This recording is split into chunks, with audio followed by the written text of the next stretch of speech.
Hi, everyone. Welcome to another episode of My Blessing in Disguise 2020, a series of conversations with really inspiring people who are up to really awesome, interesting things in the world.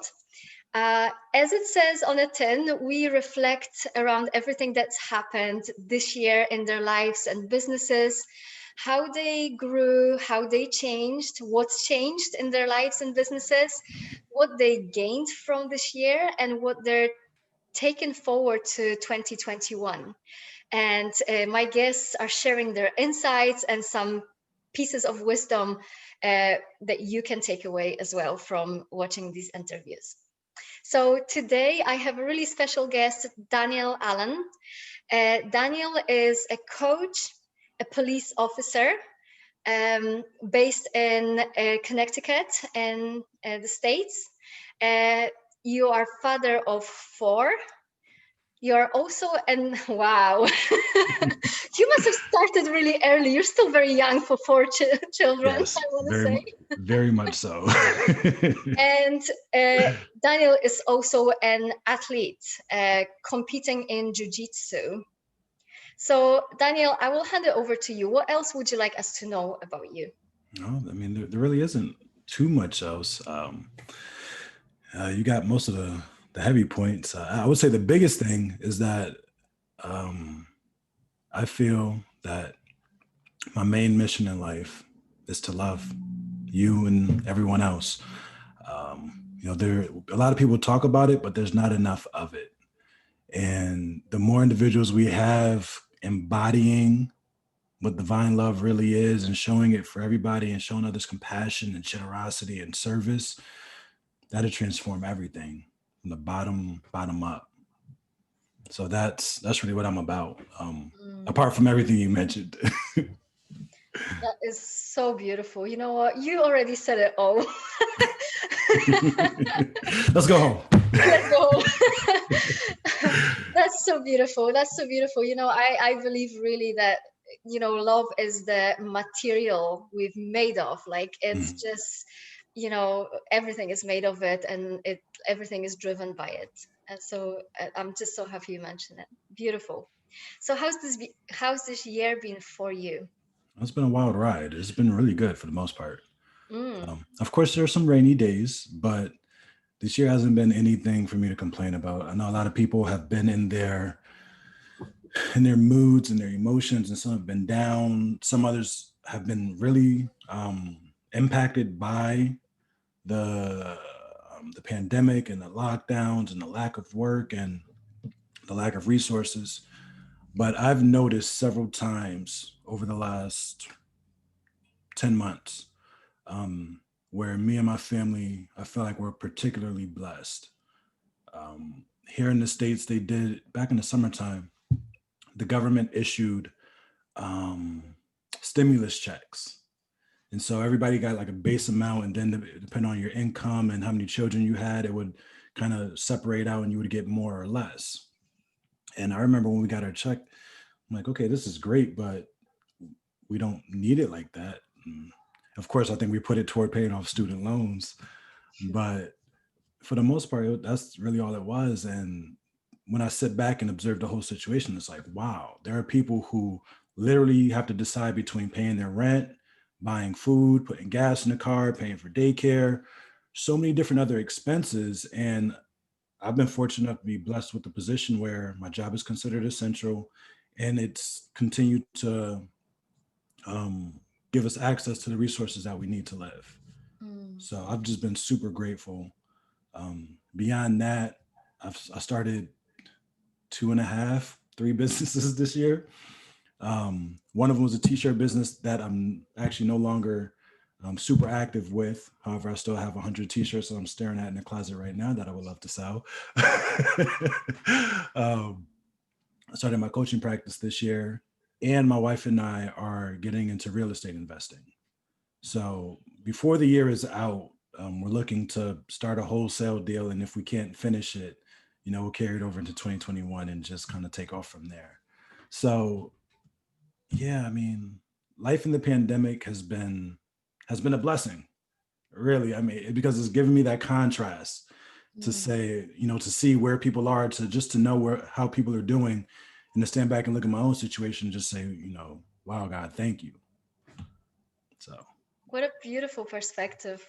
There's so much gratitude in everything you said. And I love that you actually started a few businesses, and you just, I talked in my coaching business, I talked to so many people who were, afraid to do anything business wise because, obviously the talks of possible recession and, people are not going to invest in anything. And, just this mindset of like, let's just try stuff. Right. And nice. Yeah, that's how we have to approach life, not just within pandemics, but any time. I've heard it said 100 times. I'm a big proponent of it. It's actually kind of one of my core foundational beliefs nowadays. That we create our if I can speak, that we create our realities. That our mindset and our focus and where our attention is set is what we get in life. So if we expect to be faced with hard times and troubles and roadblocks and obstacles at every step of the way, that's exactly what we're going to find. Not because they're there, but in all honesty, we kind of bring them up ourselves. We find situations to step in where roadblocks and obstacles will be, instead of looking for the path of least resistance. But yes, not just during pandemics, but any time in life, we the most creative mind state says, okay, how is this going to be done? Not can it be done or we can't do it. Just how are we going to do that? The mind and the subconscious take over and find the how, instead of saying it can't be done. Kind of open yourself up to a world of possibility. Yeah, yeah, I agree with you. It's so beautiful. Cool. So tell me, how has this year started for you? How is it different now? So the year started with me super focused on my t-shirt apparel line. I was doing this method called drop shipping, where I really didn't have to keep any inventory, but I can just design the shirts and put them online, and somebody else would print them and mail them out. But me being who I am, I wanted to kind of take more creative control over it. So I designed some shirts and had them printed. And as we moved forward in like through the pandemic, like past March and into April, one of the suppliers were taking like 6 or 8 weeks just to get a shirt out. So I stopped pushing it just because I didn't want people waiting so long for it, for the shirts and everything. And eventually it got to the point where during that time I started focusing more on coaching, because as I'm getting into this entrepreneurial mindset, I began to ask myself, okay, what else can I do? Okay, I have the shirts and the messaging there, but what else am I good at? What else can I do to serve others? And I was like, okay, I have good public speaking skills, and I can motivate people, or at least I like to motivate people. So I was like, I can be a motivational speaker. But I thought I needed like a platform or something to kind of hit the world with. And then I remembered so many times in life, people asking me, have you thought about being a life coach? You're a great conversationalist, or you're great to talk to. Have you thought you should be a life coach?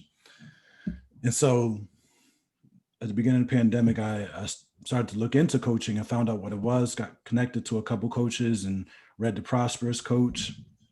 And things just kind of took off from there. Got waist deep into the community, went to a couple different events virtually, and I haven't looked back since. I feel as though I found one of my callings in life through coaching, because it gives me that ability to connect with individuals on a deeper level. I'm not a big fan of small talk. I do it if I have to, but I'd rather not. And um, it allows me the opportunity to discuss, just the deeper things in life, um, not just around one topic. We all have different areas of expertise and different interests and different things that light us up. But at our core, there is a longing for something that all of us can relate to. And along those lines, I feel that within the realm of spirituality is kind of where I find my groove.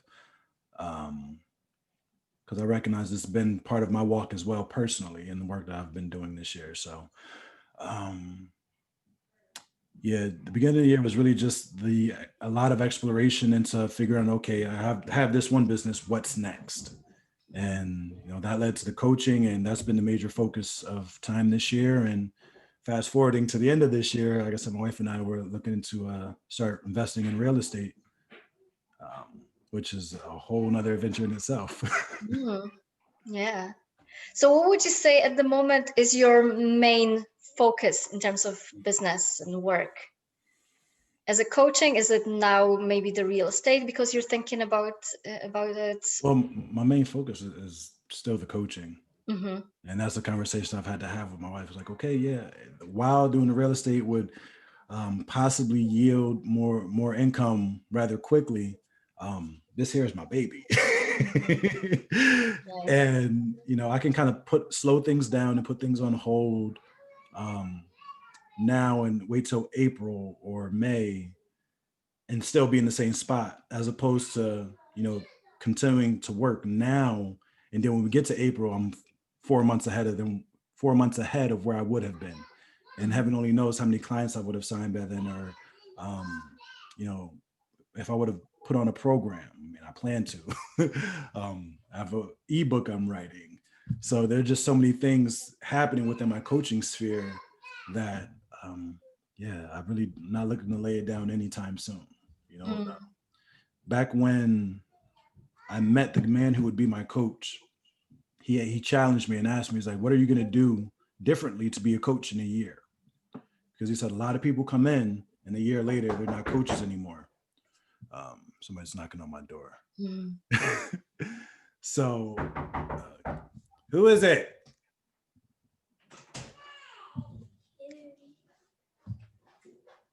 We'll talk soon. Yeah, we'll talk soon, buddy. It's over there. Where'd you find these rocks? I bought them. Bought them? Yes. Can I keep the white one? No. Put it in. Not right now, buddy. Sir. Ooh. Guess we can edit this out. Dajwash. I want to feel them. Okay, they're smooth, but listen to me. Listen. Can I keep one? Daj, no. Go out. Close the door, please. Slamming doors? The beauty of working from home, right? And everything is allowed, and when you're working from home, and I think this year is like it's even more is allowed. Kids running in the background, puppies jumping about. I've seen it all. Want to touch everything. So yes, and that's been another awesome part of the year. I mean, we homeschool our children. Mm. So nice! I didn't know. Cool. So once kids got kicked out of school, nothing really changed for them, except they couldn't go to the museums every week. So yes, coaching, that's kind of like my major focus in life. But even still with that, because of other reasons, just because a lot of the deep work I've been doing, that's been slowed down. But I have not stopped or paused, but just slowed down, only to get my own bearings and footing in this new place I find myself.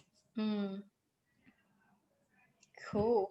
And you mentioned that you're quite interested in spiritual exploration. Mm-hmm. So do you explore it with your clients in coaching, or is it at the moment more personal journey for you? It's definitely more personal for now. But I see certain principles and elements that would be beneficial and usable within the coaching space, because what's true for me spiritually is true for you spiritually, because spiritually speaking, we are all the same. So if there's a spiritual truth that applies to me, there's a great chance it's going to apply to you as well. And holding to those spiritual truths, I believe, can help us elevate the way that we live to higher levels. Yeah, I know. You just naughty comes in here. No.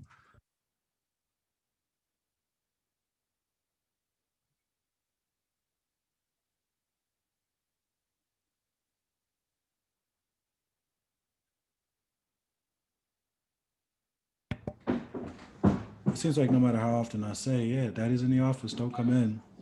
It's an open invitation, clearly. Kids love to hear no and just say, watch me, right? Challenge accepted. So tell me, what are those spiritual truths and principles that you've been learning about or you've seen for yourself?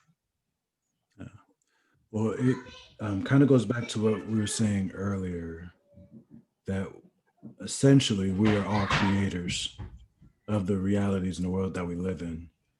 Not necessarily the circumstances that we encounter, um, but definitely the our responses and everything that comes with that.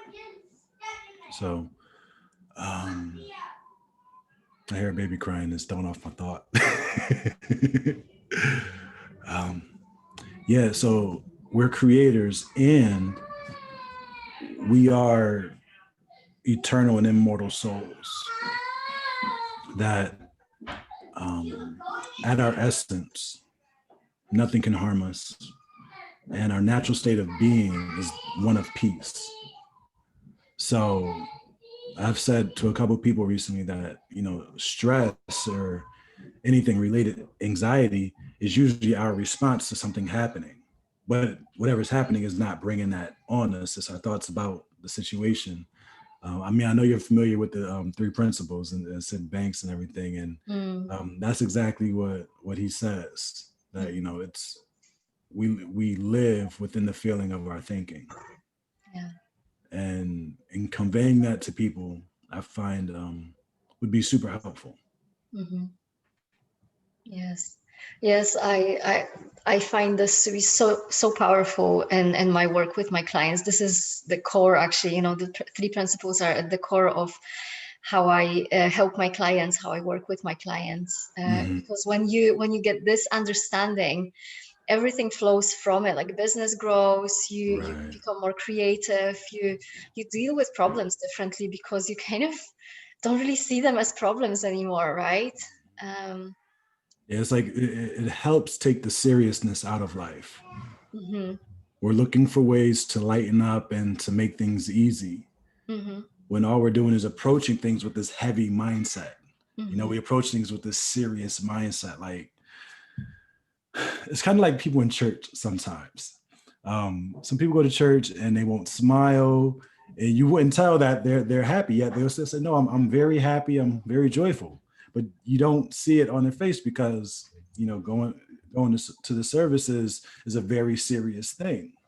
But I believe you can be serious about something and playful within Mm-hmm. it, and show that joyful expression. And we approach our work like that. We approach our projects and our businesses and sometimes our families with that same serious mindset, because somehow or somewhere along the way, somebody drew this line that said, if you're serious about something, you can't be playful with it. And if you're playful, you're not being serious. Mm-hmm. Um, I don't agree with that. I think you can be seriously committed to something and make it a game, you know? And that, like I said, I think that would ease so much tension in life. And like you said, it helps us view problems not as problems, but either opportunities or lessons, or just a chance to do something different. A Mm-hmm. little bit of complexity. And it's like, Yeah. okay, now I get to test my creativity and get a little bit more curious and figure this out. Mm-hmm. Yeah.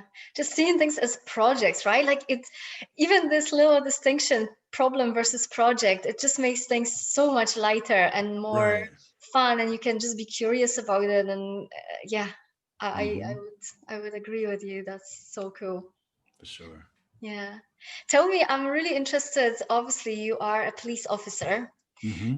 How is that part of your life been this year, and how has it been different than before the pandemic and before everything that's been going on? I mean, you're in the States. There has been so much going on, and Hmm. obviously the sad incident with Mr. George Floyd, who sadly died. And how has your work life been then, and your Hmm. life as a police officer in Right. that time? I've said several times over the last few years that I have the unique perspective of seeing that particular situation, especially when we talk about police brutality and what I'll call urban America, particularly African Americans. Um, so then it wouldn't necessarily be urban America. Either way, um, having being both, at the same time. I told somebody once that if what we see in the media is true, if what we hear in the stories is true, then I am the most hunted and the most hated individual in America, or at least one of them. Most hunted because as a black man, people say that law enforcement and police officers, they're out to kill black people. And specifically, they're out to kill and to imprison black men. So most hunted, most hated because as a police officer, nobody likes law enforcement. So I remember somebody saying it's one of those professions where you're hated if you do your job and you're hated if you don't do your job. Mhm. Um, so for me, finding that balance, not just this year, but since I got into the profession almost 7 years ago, has been quite the tightrope to walk. And I feel as though I've done that pretty successfully, mainly because the perspective that I do have allows me to view the world in such a way that when I hear these type of stories in the media, I don't have to disagree with them and I don't have to agree wholeheartedly with them. But I get to see the truth from both sides. Mhm. Um, so yeah, I do see the elements where law enforcement training and culture and the mindsets kind of push individuals toward these extremes. And I see the side where, um, people just have their reservations about law enforcement and the reasons behind it. And so I've been able to talk with individuals, like again, on both sides and say, hey, it's not the way it looks over there, or, back and forth. But, like people say, when you stand in the middle, you get hit with mud from both sides. Oh, these are for me? Thank you. I got more. No, I don't need any more. This is enough. This is more than enough. I get them. You can take them downstairs. Okay. Go give them to mommy. She would love these. You will want them. She will love them. Thank you so much. You will want them. Yeah, close the door on your way out. You will want them. Okay. Oh my gosh, I just love how you speak to your children with just this patience and love, and oh my gosh, that's just melts my heart. Full Literally. transparency is because you're in the room. No, you shouldn't have said it. You just burst my bubble. I'm joking. I am working on it though. No, and side note, this goes back to what I was saying before about us being immortal souls. Mm-hmm. I recognize it's not just me and my wife, but my children, they are too. Mm-hmm. And one of the things that helps me relate to them is that no, they're just an immortal soul in a smaller body with a slightly newer intellect. So they're growing into their being and everything. But the same, love and respect and care that I would show to an adult, I can give to them, and even more so, because I feel like I've been charged with the responsibility to nurture and care for them. But that's a whole different discussion. Yeah. So yeah, life in law enforcement has been, again, because of my mindset, it's been fine. There are people who talk about the fact that the job is changing because of new regulations and laws that are being passed that sort of limit how officers interact with the public, especially in use of force type situations. And it does complicate things, to say the least. Mm-hmm. But at the end of the day, I haven't let it affect how I approach my job or how I, deal with citizens or my coworkers. And again, this getting back to the fact about everybody being an immortal soul. Like we all have the same essence. We all have the same creator. Mm-hmm. And there's no reason for you to mistreat somebody else. Like I have no grounds for it. Whether I'm working or whether I'm just walking the street, it does not matter. Everybody I encounter shares a piece of me in a sense. So, yeah. And then with the pandemic and everything, not too much changed. I mean, we did adjust how we respond to some calls. Everybody's wearing masks and more distance. And if we don't have to be there physically to take a report, we don't. But there was one major shift for me this year in that. And with me starting the t-shirt business and starting the coaching practice, I really wanted to really focus on my coaching full time. Like it's a goal of mine, and that's where I'm putting my energies. And back around June and July, I would say that there was a time where I got a little disgruntled with the job. Yes, dear. You wear your gloves and your crown? Yes. Okay, bye-bye.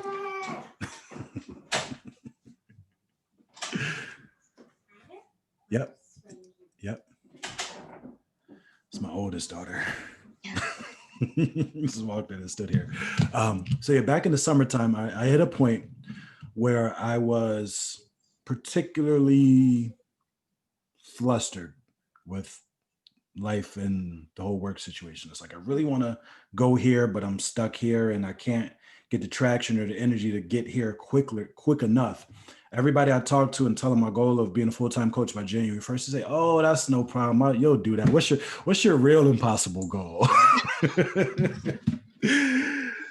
And so I'm like, yeah, so it should be easy. So, I'm doing things and maybe I'm not doing enough, or maybe something, right? Maybe there's something I'm not doing, but I started to get flustered. And so in August, I was having a conversation with my coach. It was a Sunday night, I remember, and I was texting him. And I was like, between this factor and that factor, and just being here at work, I was like, I don't want to be here. And he texts me back. He goes, "Oh, I'm sorry you hate your job. What would make it fun and easy?" And so I rattled off this list. I'm like, well, if I have to take any calls, I want the calls to be fun and easy. I want there to be no drama, no stress. If I don't have to take any calls at all, I'd rather not. But I just, drive around, stay safe, have cool conversation with coworkers I know, like, and trust, and have cool conversations with random citizens. That was, I want to say, like August 2nd. I could be wrong. I do remember it was a Sunday in August though. And when I tell you that every shift I worked since that night has been fun and easy, it's mind blowing how kind of putting it out there, like, okay, how do I want my job to be? And I see it like there's a couple factors at play. So there's my mindset where it's like, okay, it doesn't matter what call I go to, it's gonna be fun and easy. It is what it is. That's that. There are no more BS calls for me anymore. Because when you have BS calls, it's what you got to deal with. And so again, getting back to our mindset. That's factor one for me. All calls are fun and easy. And then the second thing is, there has been a significantly lower volume of calls that I'm going to myself. Of course, I'll still back up other officers and whatnot, but something in the universe got the text message I sent my coach that night. And every night I've worked since then, I'd leave saying, wow, this is pretty amazing. So that was the biggest change for me, just in recognizing that I can basically call out how I want things to go and receive that. That may get into the realm of manifestation and our thoughts creating things and whatever else exists there. I don't know how it works. I can't really explain it. All I can tell you is what I've experienced. And it was interesting because one night after work, changing to go home, and one of the other guys looked at me and says, "Whoa, Dan, you had a pretty easy night." And I said, "Yeah, it happens." And doing the self work, I've become more self aware. And I told myself, I was like, "Wait, hold on. This is exactly what you want. Like, no, every night is easy. So next time Mhm. somebody says something like that, own it. Like, you're a creator. This is your work. This is your creation. Own it." Mhm. And so, um, yeah, I've started to own that fact. And it's been That's beautiful. Have you it's been started hard. to apply this into other areas of your life, and is it working the same way? Randomly. Mm. I'm still very much learning, and when it comes to setting intention and um, I guess expecting it, yeah, I'm a noob. Although I did manifest a glass of orange juice 2 weeks ago. That happened. That's another. It's not even a wild story. It's just one afternoon I said, "Hey, I want some orange juice." We didn't have any at home, but in my mind, I saw myself sitting in my kitchen at my kitchen table in my little corner, drinking orange juice out of a red cup. So that night we were going down to my parents' house. My wife wanted to stop at the grocery store. I asked her to pick up some orange juice, and she didn't hear me. So when she got back in the car, she didn't have it. Get to my parents' house, I look where my mom normally keeps the juice, and usually I would have gone for like one of the cranberry mixed juices, like cran apple or cran strawberry or something. But I noticed she had orange juice. So I had a couple glasses while I was there, and then she said I could take it home. So I said, "Thank you. I have something to do." And sure enough, we got home, got the kids settled, and I sat down right in my corner with my red cup of orange juice, and that was that. Something minor, but I don't think it would have ever happened if I never had the thought, because I wouldn't have been looking for it. And that's what I think a lot of it comes down to. We set the intention, then we make the steps, and we're actively looking for it, as opposed to just kind of taking what comes. Mhm. But with the proper mindset of, okay, I can have this, or this can happen, and then taking the steps to make it happen, that's where the magic is. Yeah. That's so beautiful. I think just you just touched on something so powerful actually. For us coaches, if you're looking for something in particular in situations or in people, you find it, and then like the reality just matches that, and it's not some kind of like magic airy fairy thing. And I Mm, see it in coaching in particular when I as a coach, I always see my clients in their highest version, even though they're maybe not there at that point. They right. might be feeling differently. They might be seeing loads of limitations. They might be putting them on because they're, um, all the thinking that's going on in their head, and maybe evidence from the past that this is going to be this way. And I always choose to, and I'm still really learning it. I experienced the power of it when I started working with my coach this year, and he really always holds me to like the highest version of myself, and he doesn't give in to anything that any excuses, or he doesn't buy into it. So I experienced the power of it from the client's point of view, and now I really learn, and I do it in my business with my clients. And oh my goodness, the power of this, like when you speak to people to their highest version of themselves, not even the highest version, the true version of themselves, because our Right. true nature is nothing less but divine, but equipped in everything that we need to create whatever we want.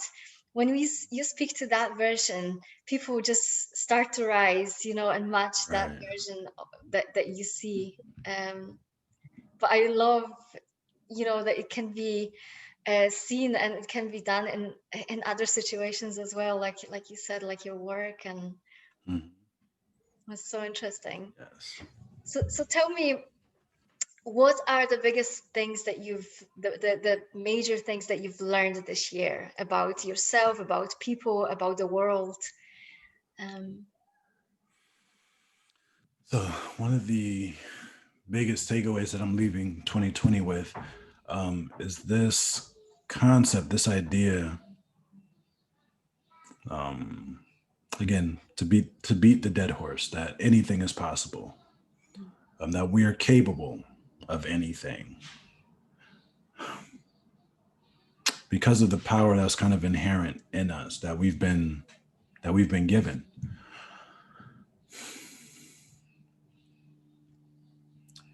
Yeah, I mean that's really the biggest thing, because it flows into so many different areas of our life, from our mindset to our level of commitment to our setting our intention, and then the actions that we take.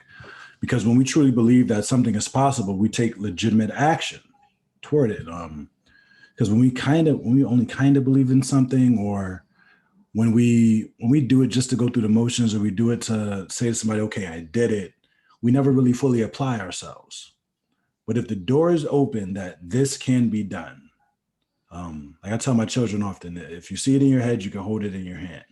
If you actually believe that it's possible, then you'll take real, intentional, decisive steps towards seeing it accomplished.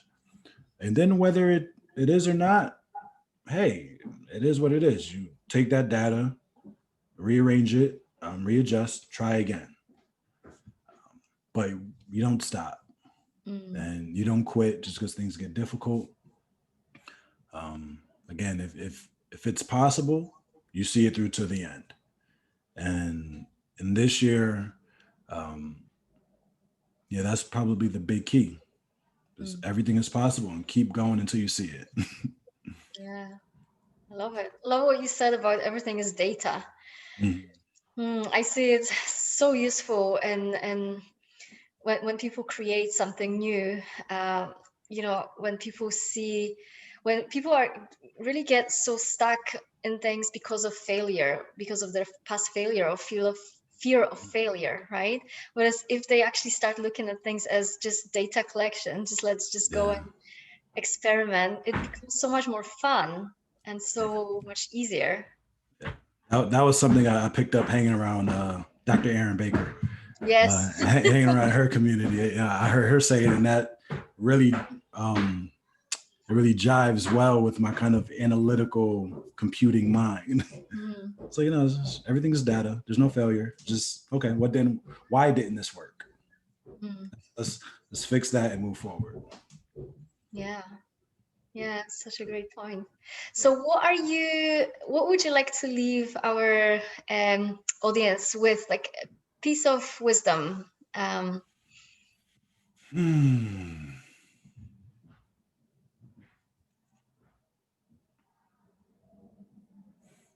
Well, I don't know what everybody needs, and I'm not going to try to speak to everybody. But to whom this is for,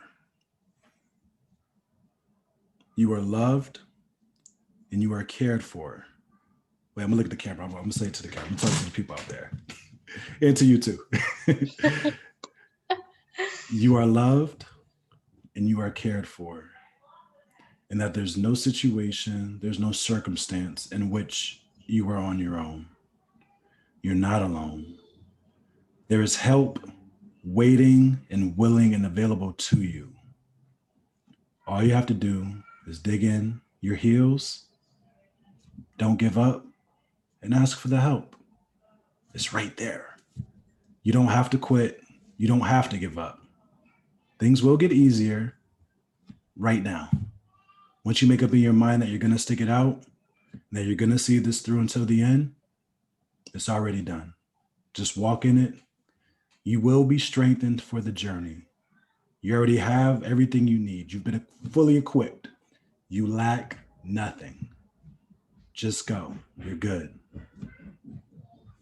Oh my goodness, I felt it at my core, at my heart. So beautiful. Wow. Yeah, It's powerful. it was for you. Thank you. Thank you. I felt it. I really did. And I'm sure everyone else feels it right now as well. It was Mhm. very, oh wow, it's beautiful, true. If we could always just remember this and believe it and feel it. Even in a pandemic, Mm, still loved and cared for. absolutely. That's so beautiful. So what are you looking forward to in 2021, Daniel? Ooh, a whole lot of exciting stuff. Looking forward to more adventures, more exploration of the unknown. Just of my own personal studies and personal growth. Recently, I bought this 800-page tome. It's backwards, but it's a reality transurfing by Vadim Zeland. Um, Super interesting stuff. Some people might think it's like law of attraction kind of deal, but I think it's way deeper than that. I mean, like, you see the book is super thick. Law of attraction was like, I mean, the secret was like this. But yeah, there's some great reality creation and mindset and perception things in there that I'm just starting to get into. Along with that, some more individual, personal, spiritual growth that I'd be able to take and apply and help others grow in their lives as well. Looking forward to my coaching business taking off. I'm looking forward to retiring from the police department. I'm looking forward to traveling with my family. I'm looking forward to setting my own hours and fees and eating well every single day. I'm looking forward to going to bed between 9:30 and 10:30 every night. 11:30 when I want to stay up late. Only because I look forward to waking up at 5 a.m. every morning. And, you know, coaching and serving people, writing, there's so much creating. That's what I'm most excited about. I'm most excited about the opportunity to create something that has not been before. Whether that be a full coaching practice or a new ebook, just a new coaching program, something, anything. That's the mode I'm in, just full creation and having fun while I'm doing it all, because you can play and be serious about what you're doing. Love it. So powerful, this last one. Oh my gosh, so much going on for you, and I'm really keeping my fingers crossed that everything works out so well for you, and even better than you even imagine. Thank you. This, and that you can, become a full-time coach, and that's really exciting because I think the world needs it now more than ever. And people like you're so beautifully grounded, and it feels like everything you do really comes from the heart. And so yes, your clients are very and will be very lucky people, your future. Thank you. Thank you. I appreciate it. Thank you for inviting me. Thank you so much for joining in. Thank you for joining in. Thank you for sharing your wisdom, your brilliance, your genius, and all the best for the new year. Thank you. Thank you everyone for watching. I hope you took something very useful for yourself from this interview, and all the best for New Year as well, guys. Loads of love.